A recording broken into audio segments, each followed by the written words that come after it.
These days, practically everyone is carrying around a digital camera everywhere they go with their smartphone. There are cameras literally in some people's bedrooms on their laptop or smart TV. So it's become all the more important and challenging to keep private images out of the hands of strangers. In our news features tonight, Ji-yeon tells us about the Korean government's tough new rules on privacy. Almost everyone has a smartphone and takes pictures with it, sometimes without making a sound.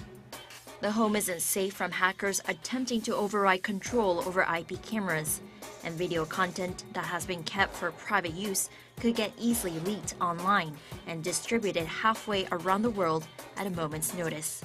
Cybercrime is real, an ever-evolving growing threat. Anyone can easily go online and get their hands on one of the cameras that you would expect to see in 007 movies. Cameras installed on glasses, neckties, and even pens. Data by the Korean National Police Agency shows that crimes involving illegal filming and distribution jumped 20-fold over a 10-year period to more than 6,700 cases in 2014. In light of this, the Korean government unveiled measures earlier this year to raise awareness, strengthen punishment for offenders, and provide support for victims of non-consensual pornography uploaded online.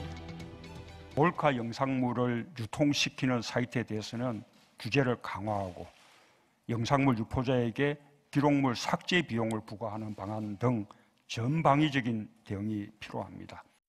Under the protocol, the government is requiring buyers and sellers of camouflage cameras to register their equipment and personal info in order to easily track them down. Starting next year, a fast-track policy will enable victims of online obscene content to make a request to the Korea Communications Commission to immediately block public access and remove the content completely from the web within 3 days. The government also aims to apply artificial intelligence and big data technology to filter and remove such content online in real time by 2019. Lawmakers like Sun-mee have proposed bills to reinforce the government's measures to help aid the crackdown on such crimes.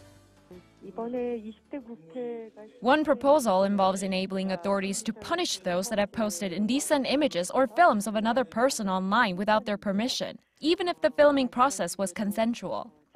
Other proposals would increase the punishment for habitual offenders and require municipal governments to search for hidden cameras in public restrooms. With this, perpetrators could face up to 7 years behind bars, as well as a maximum $9,200 fine. But until the law is strengthened, it's up to the victim to try to block the circulation of non-consensual content. Some people hire private investigators to delete obscene content. These investigators are often referred to as digital undertakers, like this one in downtown Seoul. The CEO of Toplogic says his service is 2 to 3 times faster than individuals at removing personal content from the web, and speed is of the essence since such content gets copied and uploaded onto other sites quickly. Sometimes clients hire him to verify whether or not videos or pictures of themselves have been leaked. In these cases, the company conducts its standard search process, which involves combing through some 100 portal sites from the day before it's suspected that the content has been leaked.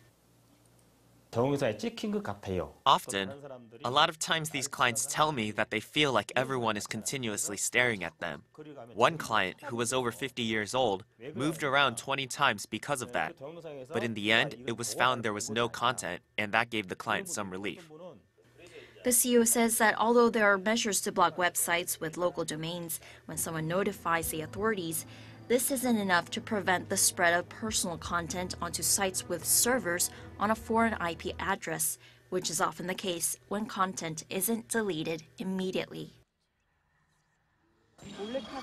Despite all these measures, it really comes down to raising public awareness that such violence and non-consensual acts are not permissible and are serious crimes, and not merely a means of entertainment. Ji-yeon, Arirang News.